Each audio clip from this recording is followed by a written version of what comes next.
knows, may mga kaklase kayo na may binhi ng Diyos na kinakailangan makakita ng liwanag. So nawa ang mga anak ng Diyos ay maging magandang halimbawa. Sabi nga ng Biblia, maging ilaw kayo ng sanlibutan. Amen? Maging ilaw kayo ng sanlibutan. So ang kailangan natin ay mapuspos tayo ng Espiritu Santo. Mamaya, mga anak ng Diyos, sa ating pag-worship sa Panginoon, kung ikaw ay tatayo lang dyan at itito mo ang iyong bibig, wala pong mangyayari sa iyo.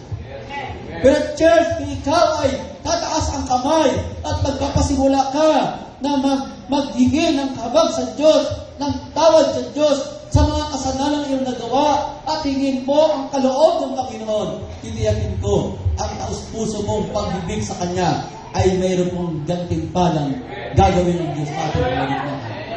Amen! Ating palakpakan ng Panginoon. Hallelujah! Praise God! Hallelujah! Nawa, mga anak ng Diyos, lagi natin nasain na sa tuwing may gawain ng Panginoon, huwag natin hayaan na tayo nagpasad ng biyaya ng Diyos. Amen? Huwag natin hayaan na sa ating pag-uwi ay hindi ka mapuspos ng Espiritu Santo. Amen?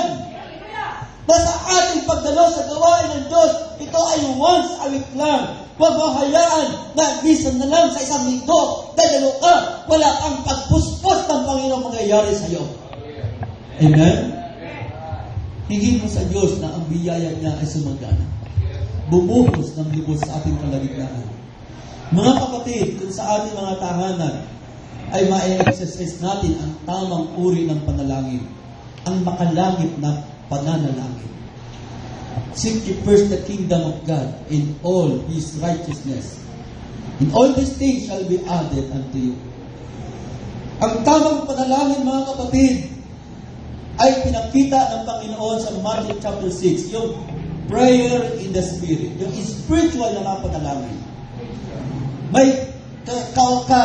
May kinalaman sa kaharian ng Diyos, may kinalaman sa pagkilos ng kanyang kapangyarihan, may kinalaman sa paghayo, mga kapatid.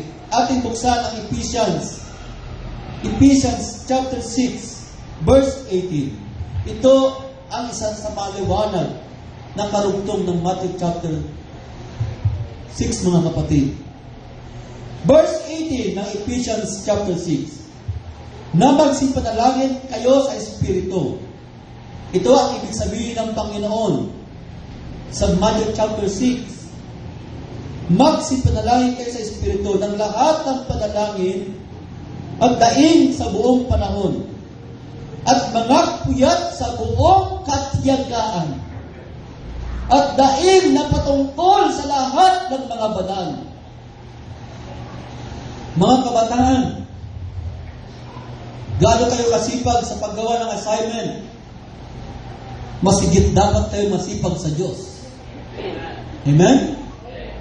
Hindi kayo tumatalo ng inyong mga gawain at idadahilan nyo may assignment kayo. Walang kabuluhang katwiran niya, mga kapatid. Pagdating sa gawain ng Diyos, wala kang dapat ikatwiran. Amen? Hindi mo dapat sabihin, kasi may exam kami bukas. Kasi may review ako mamaya. Mga anak ng Diyos, hindi dapat ay inibabaw ang katwiran ninyo, makatao sa gawain ng Diyos. Ang gawain ay once lang sa isang linggo. Pagkatapos ay pananaigin niyo pa ang mga bagay sa limutan ito. Diba? May mga hindi tumatalo ng gawain ng young people. Bakit? Ano ang dahilan? Ginagawang dahilan ng eskwela. Ang totoo, tumatakas lang siya. Amen? Bakit? Kung hindi ka dumalo ng young people, nag-review ka ba talaga? O baka nahiga ka lang at nanood ng TV? At yan ay kasalanan. Amen? Alam niyo po, mga anak ng Diyos, kung nais nyo na kayo ay pagpalain ng Diyos, gawain ng Diyos ay huwag niyong takasan. Diba? Mga nanay, mga tatay, minsan, gawain ng Diyos, ginagawang dahilan yung trabaho. Alam niyo ba, nung ako'y may trabaho, mga kapatid, from GMA, Tumakati, umiikot ako dyan. Nag-deliver ako, mga kapatid, sa LBC. From GMA to Makati, nagbumotor ako. Tapos, mag-deliver ng kamotor. Pagdating ng bahay, uuwi. Pero pagdating ng gawain ng Diyos ng Merkules, hindi ko kinakatwiran, pagod ako sa trabaho. Hindi ko ginawang katwiran kailanman ang trabaho pagdating sa gawain ng Diyos. Mga kapatid, hindi dapat ating ginagawang dahilan ang mga trabaho natin. Ang Diyos ang nagbigay niyan. At huwag natin gamitin ang binigay ng Diyos na dahilan laban sa gawain ng Diyos. Amen? Amen po ba? Hindi ko makita ang katwiran doon, mga kapatid. Bakit di ka nakadalo? Kasi pagod sa trabaho. Ano? Sino ba nagbigay ng trabaho sa'yo? Sino ba nagbigay ng tagapala sa'yo? Hindi ba ang Diyos? Hindi ba dapat ibalik mo sa Diyos ang kabutihan niya? Amen? Pero bakit pagdating sa gawain ng Diyos, ang Diyos ang nagpala sa'yo, hindi mo binibigay ang iba yung paglilingkod sa Kanya? Doon ka nang halang makakabawi sa Kanya, tumatakas ka pa, at ginagamit mo pa yung ginawa ng Diyos sa buhay mo. Hindi ako makapunta sa church mamayang gabi, Merkules. Bakit? Kasi pagod ako sa trabaho. Ano? Kasi mayroon akong assignment. Ano? Yan ay walang kabuluhang katwiran.